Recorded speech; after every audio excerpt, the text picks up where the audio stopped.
palangga. Nandito kami ngayon sa Outback Steakhouse dahil kakain kami ng paniudto. Ayan, say hi, Hinang Anita. Alright.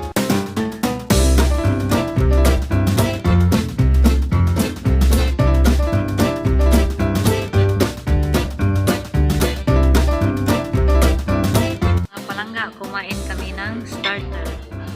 What are you eating, honey? Bread and salad. How do you like your salad so far? Excellent. Ay, ako mga palangga, wala pa. Ang bread pa lang ang una kong kinakain. At saka hot tea. Dahil bawal ang malamig sa akin. Okay mga palangga, kain muna kami. Facebook. Salad. Facebook. Say hi, honey. Wave your hand. Hi.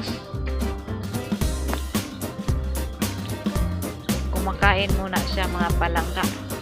At samantalang nagpi-Facebook din. Ang kanyang drink mga palangga is cold tea. Ang sa akin ay hot tea. Dahil ayaw kong malamig. Dahil kumakati. Ang lalamunan ko pag malamig. So how long do you think we're gonna eat the bread? Are you focusing on the bread or the salad? Oh, I ordered too much meat to be filling up with bread. Yeah, me, I don't eat too much bread. Maybe later because I think it's too much for me, and I can't eat my salmon. You know, my favorite is salmon. Right? Very nice salmon. Ay mga palangga, kain na tayo. Ito, dalawa.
pa akong naiwan pero dadalhin ko to sa bahay.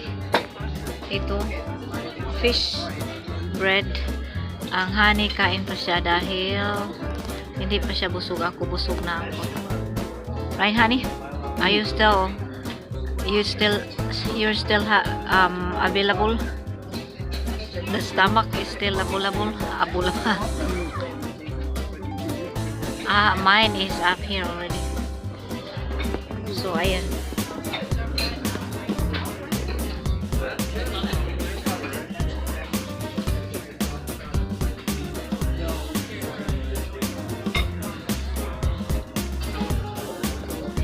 Coffee. Bread.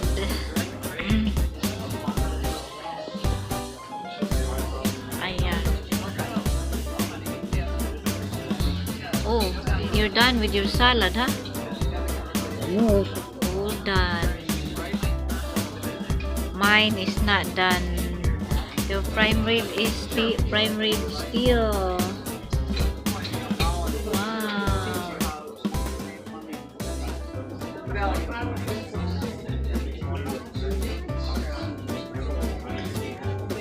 But honey, you like the prime rib, honey?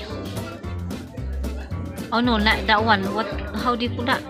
What rib? Well, I really don't like it. That is not prime rib. That's beef. Steak. That's not steak.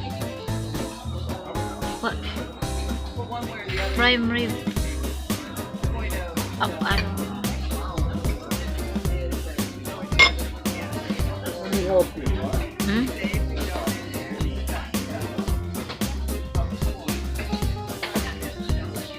My coffee. Yeah, that's the definition.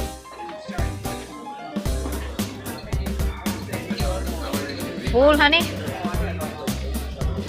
Full, honey.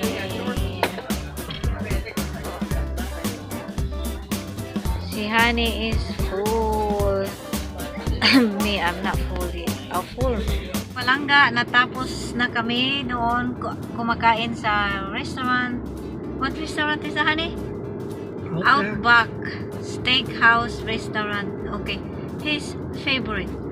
Okay, that's his favorite restaurant. And kakatapos lang namin at kakalabas lang namin. At ngayon magdadrive na kami pa uwi sa bahay. So nagdadrop kami sa sasakyan namin sa Devo Collision Shop dahil na binanggaan ang sasakyan namin last 2 weeks nung nagpunta kami sa Marco Island. So ngayon nilagay namin sa Devo Collision Shop. It's funny mga palangga dahil kami ang inatrasan, nag-file ang kabila na kami pabayarin kami sa damage sa kanilang sasakyan. Sabi ng asawa ko sa insurance namin denied ang kanilang complaint. So mabuti naman. So right, honey? That's right, honey. Yeah, that's right. Right daw, sabi niya. So, ngayon, papauwi na kami. At, guess what? Nakabili ako ng bagong laptop. Ayan. Bumili ako ng bagong laptop, mga palangga. Para naman, mayroon akong pangalawang laptop. Ay, pangalawa ko na tong laptop. Maganda pa man ang laptop ko, pero you know, medyo mura-mura. So ngayon bumili ako ng backup in kaso magmahal ang presyo. So ngayon yan, para meron na akong backup kung masira yung laptop ko. Matagal-tagal na yung laptop na yan, mga 2013, 14, 15, 16, 17, 18, 19, 20, 7 years na yun. So running good pa, right, honey? Yeah, running good pa. So yeah, so that's all for today, and that's all for today mga palangga, and See you in my next vlog. Say hi, Annie. I love you all.